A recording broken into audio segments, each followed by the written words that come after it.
Hello दोस्तों, नमस्कार। SM किसी चैनल में मैं आप सभी लोगों का दिल से बहुत बहुत स्वागत करता हूं। फर्स्ट टाइम विजिट किया जरूर चैनल को सब्सक्राइब कर लेना। उसी के साथ साथ free stock market classes, let's learn stock market and finance, इन दोनों चैनल को चाहो तो फॉलो करके रख सकते हो। एंड आज के दिन की बात करें, yes, let's learn stock market and finance, इस चैनल पे एक नया लेक्चर ऑलरेडी अपलोड यहाँ पे हो चुका है। ठीक है, शेयर का प्राइस कैसे ऊपर नीचे जाता है, ये कैसे डिसाइड होता है, ये अगर आप जानना चाहते हो, ग्रीन कैंडलस्टिक रेड कैंडलस्टिक कैसे बनती है, उसके पीछे का लॉजिक क्या है, तो इस वीडियो को देख लेना। लिंक ऊपर आई बटन पे दे दिया है। सो चले दोस्तों, फिलहाल तो इस वीडियो को स्टार्ट कर लेते हैं। ठीक है दोस्तों, अभी हम लोग आ चुके हैं बिल्कुल हमारे नॉर्मल स्क्रीन के ऊपर। सबसे पहले तो मतलब अभी कल वापस मार्केट यहाँ पे स्टार्ट होने जा रहा है। ठीक है, तो कौन कौन सी चीज़ें सबसे ज़्यादा फोकस में रहेगी, उन्हीं की हम लोग बातचीत करेंगे। कुछ खबरें थी, ठीक है, उसको कवर करने की कोशिश करेंगे। तो पहला तो भाई फोकस रहेगा हमारे निफ्टी 50 के ऊपर। बहुत सारे ट्रंप ने स्टेटमेंट तो देखे रखे हुए हैं, बट क्या उस स्टेटमेंट का कोई असर पड़ेगा? एंड अगर पड़ भी गया तो क्या वो जैसे कि पॉजिटिव स्टेटमेंट था, ठीक है, कि इंडिया के साथ, मोदी जी के साथ अच्छी दोस्ती है वापस, मतलब अच्छा हिंट तो दिया था, बट एक्शन तो अभी भी कोई देखने को यहाँ पे नहीं मिल रहा है। तो क्या इस चीज़ के चलते तेजी आएगी? एंड अगर आई तो क्या वो टिक पाएगी? ये एक देखना इंटरेस्टिंग फैक्टर यहाँ पे होने वाला है। देन अगर बात करें तो फ्राइडे का दिन आईटी सेक्टर के चलते बाजार में एक परेशानी क्रिएट हुई थी, आप सभी लोगों को यहाँ पे पता ही है। ऑलरेडी 2-3 बार मैं रिपीट करके आपको ये बता चुका हूँ, बट फिर भी ट्रम्प के रडार के ऊपर क्या हमारा आईटी सेक्टर है, मतलब जो स्पेकुलेशंस चल रहे हैं, क्या ये सच यहाँ पे होंगे? तो इस पॉइंट को लेकर आईटी सेक्टर भी फोकस में रहने वाला है। देन अनिल अंबानी की बात करें, इनकी तो बैंड बच चुकी है, आप सभी लोगों को पता ही है। ऑलरेडी बहुत सारे बैंक्स ने, मतलब 2 बैंक्स ने तो एटलीस्ट इनका अकाउंट को फ्रॉड घोषित कर दिया। एंड इसके बाद बैंक ऑफ बड़ौदा ने भी क्या कर दिया है, आरकॉम एंड अनिल अंबानी को फ्रॉड घोषित कर दिया है। ठीक है, तो अब तो मतलब गेम ही खत्म आप कह सकते हो। एक बार फ्रॉड घोषित कर दिया, और वो भी 3-3 बैंक ने, आपको फंड कहाँ से मिलेगा? क्योंकि बिजनेस चलाने के लिए तो सबसे इंपॉर्टेंट ऑक्सीजन तो वही होता है, फंड। सो अब हम यहाँ पे कह सकते हैं अनिल अंबानी के लिए आगे की जो जर्नी रहेगी वो और बहुत ही ज़्यादा मुश्किल रहने वाली है। और आरकॉम एंड अनिल अंबानी जहाँ जहाँ पे हम लोग को कंपनीज में देखने को मिल जाते हैं, उन कंपनीज की हालत अभी क्या होगी वो देखने वाली बात यहाँ पे रहने वाली है। अभी most of the company already खत्म हो चुकी है, बची हुई जो भी रहेगी उनको भी देखना इंटरेस्टिंग पार्ट रहेगा। ओला की अगर बात कर ले तो ओला में गिरावट देखने को मिली थी, क्योंकि हाँ वो स्टेक सेल हम लोग को देखने को मिला था सॉफ्ट बैंक के चलते। सो ओला में आगे आने वाले दिनों में क्या परफॉर्मेंस रहेगा, ये कल से फोकस में रहने वाली बात है। ग्लेनमार्क की बात कर ले तो ड्रग की दवाई वो यहाँ पे बनाने वाले हैं, इस चीज़ के चलते फेज 3 में वो एंटर कर चुके हैं। तो ग्लेनमार्क इस चीज़ के चलते फोकस में रहने वाला है। वीबीएल की अगर हम लोग बात कर ले तो वीबीएल में आपको पता ही है वो जॉइंट वेंचर हम लोग को देखने को मिला था। ठीक है, इस चीज़ के चलते वीबीएल फोकस में देखने को यहाँ पे मिल रहा था। ठीक है, अपना वो रेफ्रिजरेटर्स यहाँ पे बनाने वाले हैं। तो इस पॉइंट को लेकर वीबीएल में भी कल के दिन से क्या परफॉर्मेंस रहता है वो एक देखने वाली बात जरूर रहेगी। वोडाफोन आइडिया की बात करें, ये भी एक खबरों के चलते काफ़ी वॉलेटाइल स्टॉक देखने को यहाँ पे मिल जाता है। इनके लिए आपको पता ही है, कंपनी ने खुद बोला है कि ये फाइनेंशियल ईयर इनके लिए आखिरी फाइनेंशियल भी साबित हो सकता है अगर यहाँ पे इनको प्रॉपरली मदद नहीं मिली तो। और एजीआर की अगर हम लोग बात कर ले, सरकार ने ऑलरेडी बता दिया भाई जितनी मदद करनी थी हमने तो कर ली है यहाँ पे। ठीक है, और एक्सपेक्टेशन यहाँ पे मत रख लेना। ठीक है, एंड स्टेक भी सरकार का पता है 49% इसमें हो चुका है। अभी और कितना इक्विटी कन्वर्ट करेंगे, 2% और कन्वर्ट अगर हो गया तो ये तो सीधा सीधा सरकारी कंपनी बन गई, फिर सरकार को इसकी रिस्पॉन्सिबिलिटी यहाँ पे उठानी पड़ेगी। सो वोडाफोन आइडिया को लेकर भी अलग अलग खबरें यहाँ पे आती रहती है, fund raising and all that. तो ये तो फोकस में रहने वाली कंपनी रहती है। जेन स्ट्रीट की अगर हम लोग बात कर रहे हैं तो आपको पता ही है, सेबी ने इनको यहाँ पे बैन किया था, रेस्ट्रिक्शन डाले थे, फिर वापस इनकी एंट्री हुई थी। बट अभी फिलहाल हम कह सकते हैं जेन स्ट्रीट ने ही सेबी के खिलाफ अभी केस फाइल यहाँ पे कर ली है। तो लेट्स सी, अब यहाँ पे कोर्ट में बैटल देखने को यहाँ पे मिल जाएगी, और कौन केस जीतता है वो देखने वाली बात रहेगी। जीएसटी की बात करें, बदलाव यहाँ पे हुआ था, बट कुछ सेक्टर्स अभी भी यहाँ पे डाउटफुल सिचुएशन में चल रहे हैं। उसमें से एक सेक्टर है ऑटो इंडस्ट्री। खास करके हम कह सकते हैं जो ऑटो डीलरशिप में काम करने वाली कंपनियां हैं, ठीक है, उनकी हालत थोड़ी सी हम लोग को खराब देखने को यहाँ पे मिल रही है। बिकॉज जो पुराना इन्वेंट्री यहाँ पे था उसको लेकर उन्होंने जो खर्चे यहाँ पे किए थे इनपुट टैक्स क्रेडिट को लेकर, क्या उसका कॉम्पनसेशन यहाँ पे मिलेगा, कितना एडजस्टमेंट करने को मिलेगा, नहीं मिलेगा, वही देखने वाली बात है। जो ऑटो सेक्टर का भी जो हेड बॉडी है उन्होंने भी बताया कि अगर सरकार ने इन चीज़ों को अलाउ नहीं किया,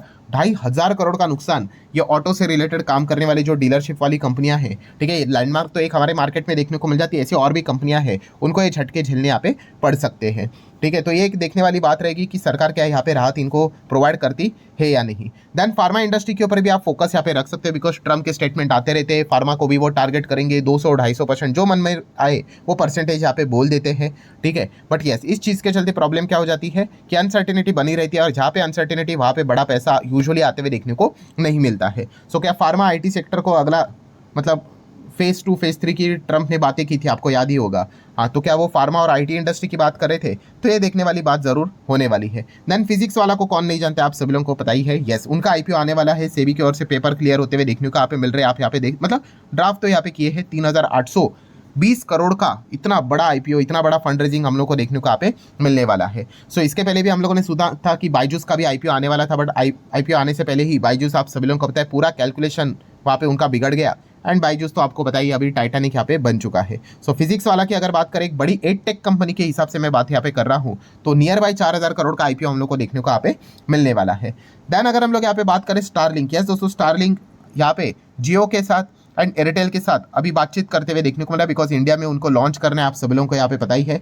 तो एयरटेल एंड जियो आपके रडार के ऊपर यहाँ पे वैसे भी रहने चाहिए। एंड ऊपर से बात करें तो टाटा कम्युनिकेशन, ये भी आप लोगों के रडार के ऊपर यहाँ पे रहना चाहिए। इन कंपनीज के नाम हम लोग को स्टारलिंक के साथ जुड़ते हुए देखने को यहाँ पे मिल रहे हैं। जियो और एयरटेल में तो ऑफिशियली ऑलरेडी अनाउंसमेंट करके रखा हुआ था, आप सभी लोगों को यहाँ पे पता ही है, ठीक है। तो स्टारलिंक इंडिया में हम लोग को देखने को यहाँ पे मिलने वाला है। देन वेदांता की बात करें, वेदांता में भी हम लोगों ने देख लिया बहुत सारा माइनिंग के चलते कुछ नेगेटिव खबरें भी हम लोग को देखने को यहाँ पे मिल रही थी, रेस्ट्रिक्शंस यहाँ वहाँ पे हम लोग को देखने को यहाँ पे मिल रहे थे, तो वेदांता उस चीज के चलते फोकस में रहता ही है। यशो इंडस्ट्री की बात करें, एक छोटी कंपनी, हाल ही में हम लोगों ने देखा था 150 करोड़ का एनुअल रेवेन्यू का टारगेट यहाँ पे देखने को यहाँ पे मिल रहा है, ठीक है। उन्होंने साइन किया, 15 साल का केमिकल सप्लाई डील साइन की है, ठीक है। तो 150 करोड़ यहाँ पे मिल जाएंगे इस चीज के चलते, बट लंबी अवधि में, ठीक है। तो ये कंपनी से रिलेटेड हम लोग को डील देखने को यहाँ पे मिली थी। अदानी पावर की अगर हम लोग यहाँ पे बात करेंगे दोस्तों, तो अदानी ग्रुप ने एक बहुत बड़ा ऐलान किया है कि $60 बिलियन का इन्वेस्टमेंट वो 2032 तक करने वाले हैं पावर सेक्टर में। नो डाउट पावर सेक्टर सिर्फ बोला, मतलब यहाँ पे सिर्फ अदानी पावर यहाँ पे नहीं आएगा, इसमें अदानी ग्रीन भी आपको देखने को मिलेगा,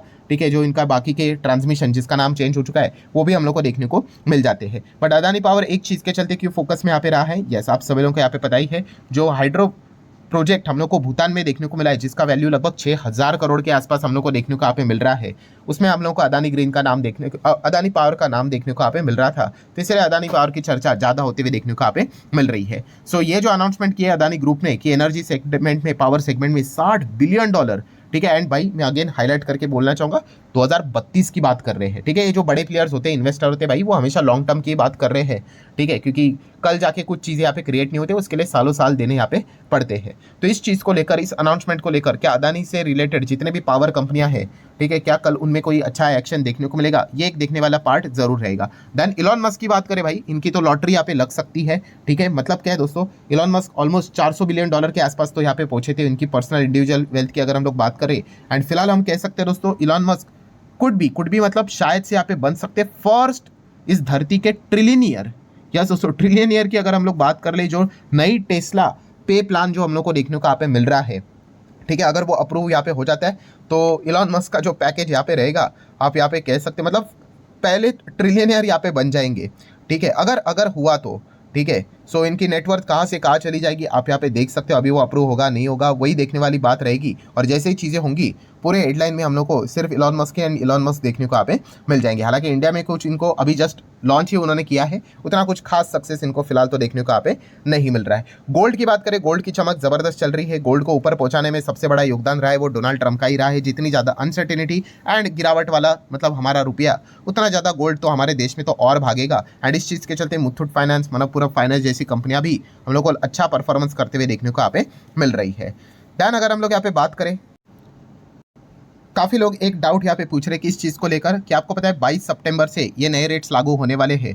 एंड हेल्थ इंश्योरेंस की अगर हम लोग यहाँ पे बात करें, ठीक है, उसके बाद आप सभी लोगों को पता है इनका जो प्रीमियम है वो अभी हम लोग को हटते हुए देखने को यहाँ पे मिलने वाला है, ठीक है। तो काफ़ी लोगों ने ये चीज़ यहाँ पे पूछी भी थी, कौन सी, कि अगर हम लोग हमारा जो पेमेंट रहता है, ठीक है, प्रीमियम का, ठीक है, वो 22 सितंबर से पहले है, अगर हम लोगों ने बाद में किया तो क्या इस चीज़ के चलते कोई प्रीमियम देना मतलब जीएसटी देना यहाँ पे नहीं पड़ेगा? तो दोस्तों ऐसा नहीं होता है। जो इन्वॉइसिंग होती है, ठीक है, जो आपका नाम का लेटर बन जाता है, इन्वॉइसिंग बिल बन जाता है, ठीक है, एंड उसमें जो डेट लिखी जाती है, ठीक है, इवन दो जो लोग ये पूछ रहे हैं कि कुछ तो 1 महीने के आसपास कुछ तो ग्रेस पीरियड भी होता है, ठीक है, तो वो ग्रेस पीरियड अगर 22 सितंबर के बाद भी आता होगा तो भी कोई फ़र्क यहाँ पे नहीं पड़ेगा दोस्तों। अगर यहाँ पे पहला अगर आपका इन्वॉइसिंग यहाँ पे बना हुआ है और उसके ऊपर जीएसटी लिखा हुआ है तो फिर आपको वो पे करना पड़ेगा, ठीक है, तो ये पॉइंट है। हाँ, उसके बाद अगर आता होगा एंड उसके बाद अगर आपकी इन्वॉइसिंग अगर होगी मतलब हेल्थ इंश्योरेंस को लेकर, ठीक है, तो फिर आपको कोई जीएसटी वहाँ पे नहीं लगेगा, ठीक है। तो ये पॉइंट भी आप लोगों को यहाँ पे पता होना चाहिए। एंड उसी के साथ साथ जो लोग यहाँ पे पूछ रहे हैं